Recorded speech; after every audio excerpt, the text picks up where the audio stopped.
Hello everyone and welcome back to TFD. Okay, we have to get into some Phoenix Mercury discussion, particularly concerning DeWanna Bonner, as this is quite a compelling situation. Let's unpack what's unfolding and if the league might actually intervene. Now we have the head coach, yes, the head coach speaking up. I was also going to bring up the GM, but the primary focus here is on the coach. And believe me, his statements about DeWanna Bonner and her path to Phoenix are worth listening to. This story is far from a typical player joins a team narrative. The coach made some remarks that offer real insight into the Mercury's process for bringing her on board and how she fits into their larger strategy. And frankly, it begs the question, will the league take note, or will this all just fly under the radar? We must analyze this, because the coach's words could carry significant implications for both DeWanna and Phoenix's future. Wow, did you catch all of that?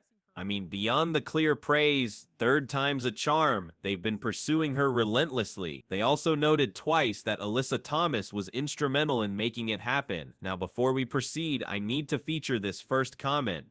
A shout out to Holly C. Ron, who posted this, including penalties up to $1 million for infraction, while the collective bargaining agreement CBA refers to unauthorized agreements instead of tampering. The regulations have a similar function to the NBA's, prohibiting teams from starting premature negotiations or offering incentives for players to join a team outside of the official process. The Seattle Storm received a fine in 2022 for an early re-signing announcement, establishing a precedent. Ultimately, the Phoenix case underscores why the WNBA's rules on unauthorized agreements and tampering are in place to safeguard fairness and uphold the league's integrity. With precedents like the 2022 Seattle Storm fine, it's evident that any infraction by players, coaches, or the franchise has serious repercussions. The league will probably have to examine this case carefully, and if wrongdoing is confirmed, we can expect fines, restrictions, or other disciplinary actions to uphold the rules and preserve competitive balance. And a big shout out first to the crazy drunk Canuck who, put it plainly, went after her but couldn't afford her, so they devised a scheme for her to join mid-season on a vet minimum.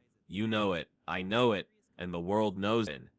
Frankly, that is precisely how many are now viewing this entire affair. DeWanna and for Phoenix's future. Luckily, the last two off seasons, we've tried to get DB to come back to Phoenix, and so we've been able to build a relationship a little bit. Unfortunately, she didn't pick us twice. Third time is a charm. I think AT helped in that a little bit. So yeah, I mean, just wanting her to end her run, however, you know, it's going to end, right? I mean, what a story for her to come back after playing here for 10 years. And you never know for sure how it's going to work, right? But we knew that we needed to add another veteran to our group for these situations. Obviously, you talked about it, we've had our rookies step up, but like, I mean, it amazes me when I re-listen to the games and like all the things that she's done in the playoffs, the number of games, the threes, the points. I mean, it's she's one of the greatest playoff players ever, right? And so we would not be sitting here for a lot of reasons without her. Game 4 in Minnesota, hitting those 3 big threes. She couldn't hit a shot the first 3 games, and the bright lights don't scare her, and you know, we're very lucky to have her. Wow, did you hear all that? I mean, outside of the obvious praise, Let's dissect this, as there's more going on than is immediately apparent.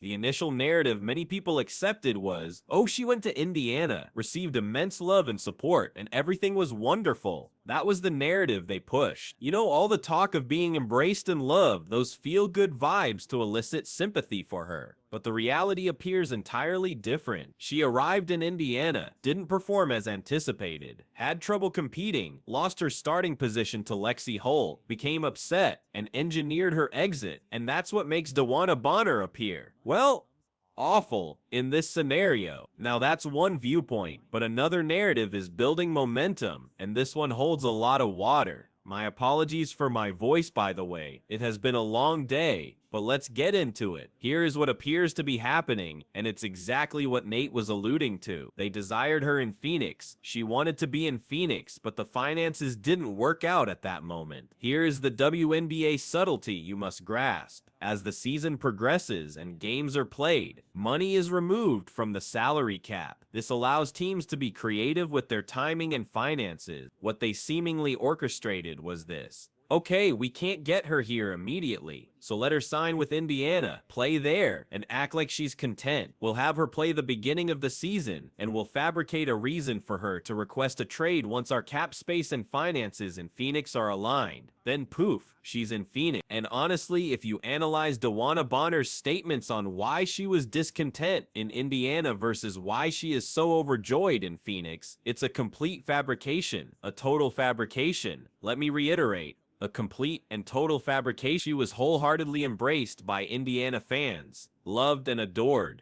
I've shown clips before when Caitlin Clark hit those free throws for her third all-time milestone. The arena erupted. Fans were purchasing her jerseys, requesting autographs, and showing her immense affection. It's not as if she was being overlooked or mistreated. So this is the point I'm making. Kathy Engelbert, WNBA. It's time for an inquiry. This is not without precedent, either. Recall the Las Vegas Aces and the Chamber of Commerce issue with player payments? There were also problems in New York, and while I'm not asserting every case was definitively proven, it's evident the league has addressed tampering and cap circumvention before. And now consider this. The WNBA initiated a full-blown investigation into Indiana Fever fans based on a total falsehood. No evidence, just an accusation. Remember Game 1 and the Angel Reese incident. Players like Alyssa Thomas supported her publicly, yet there was no concrete proof. But the league still investigated a fan base over nothing. Now contrast that with this situation. We are discussing actual emotional manipulation, tampering, and a plot to move a player to a particular team. That's far more severe than a fan allegedly hurting a player's feelings with words. And still, there's no inquiry, no accountability. This is the ideal chance for the league to behave like a professional sports entity for a change. Here is what must be done. WNBA, regardless of what it takes, initiate a complete investigation into the Phoenix Mercury, examine communications, speak with Alyssa Thomas, obtain phone records if necessary, and determine what conversations occurred between her and DeWanna Bonner and what role the Mercury played. Because, rest assured, once Bonner signed, the Mercury wasn't contacting her directly, they were using intermediaries. And Alyssa Thomas is a crucial connection, and we can't ignore the emotional aspect. DeWanna Bonner, purportedly away for personal reasons, receives an outpouring of love and support from Indiana fans who are truly worried about her. Everyone is praying for her, wishing her well, sending positive thoughts, and she's leveraging that as part of a bigger plan. That is utterly revolting, emotional manipulation of the highest order. It is despicable. Meanwhile, the Fever, their coaches, Stephanie White, the entire organization, should have anticipated this, at least as a possibility. Whether she was complicit or not, anyone with league experience should realize something like this could occur. Yet here we are, witnessing fans being emotionally manipulated, a narrative being distorted, and the league apparently taking no action. So here is my call to action. Kathy Engelbert, WNBA leadership, the ball is in your court. Investigate the Phoenix Mercury for tampering. Investigate the communications. Investigate the circumstances that led to Bonner's unhappiness in Indiana. If you discover proof, penalize them. Period. That is how you uphold integrity. That is how you command respect in professional sports. And for the fans watching, let's be real. This is about more than just one player, one team, or one event. It's about the league's credibility. It's about fairness, transparency, and ensuring the WNBA isn't perceived as a breeding ground for manipulation. Initiating this investigation could be a move toward finally acting like a professional sports league, instead of what many currently perceive it as. Finally, let's conclude with some perspective. This isn't just about creating drama. This is not gossip. This is about accountability, the sport's integrity, and shielding players and fans from schemes that exploit them emotionally and financially. DeWanna Bonner might have made her move, but the league holds the authority to respond appropriately. So WNBA, Kathy Engelbert, this is your chance. Step forward, conduct the investigation, Follow the evidence wherever it leads, and if the Phoenix Mercury did tamper, impose consequences.